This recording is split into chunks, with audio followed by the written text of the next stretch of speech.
Buyur abi.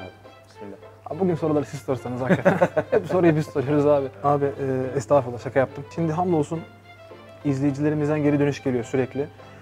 Size de gelen mesajlar var, bana da gelen mesajlar var. Mesela şöyle bir mesaj geldi bize.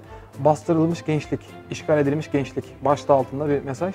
Düşüncesi alınmayan bir gençlik oluşturana dair düşünceler var. Özellikle vakıflar ve cemaat ortamlarında bu camialarda yetişen gençlerin düşüncesini pek alınmadığına dair, onların yönlendirildiğine, çok fazla yönlendirildiğine dair bir kanaat var. Bu da o gençlerin zaman buldukça, imkan buldukça oralardan ayrılmalarına, daha böyle hareketli işler yapmak için oralardan çıkmalarına yol açtığına dair bir düşünce bu. Hareket derken?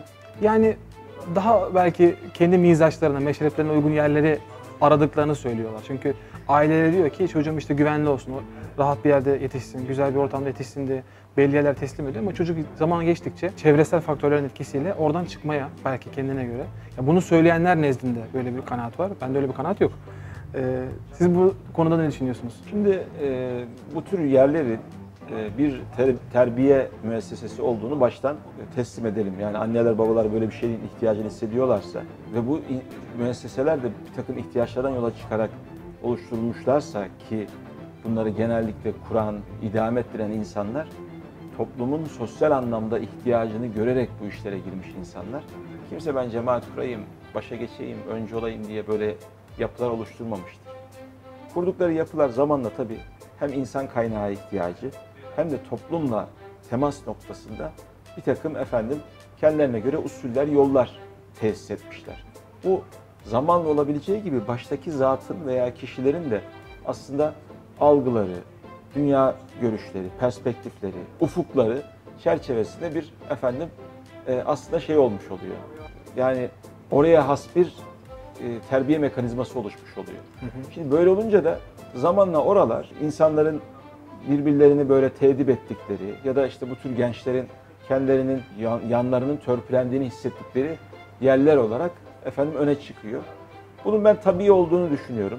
Çünkü işin bir de bir başka boyutu da hani modernizm belasıyla bir taraftan da belki içinde yaşadığımız sistemin bu tür yapıları hep böyle yer altına itmesinden kaynaklanan bir takım zorlamalar da bunda etkisi olmuş olabilir.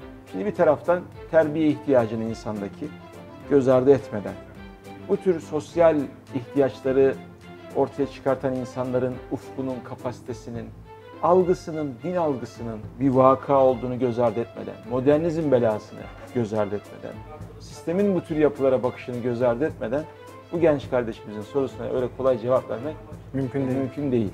Bunların hepsini de göz önüne aldığımız zaman bize düşen Allah iyi niyetle güzel işler yapanların önünü açsın.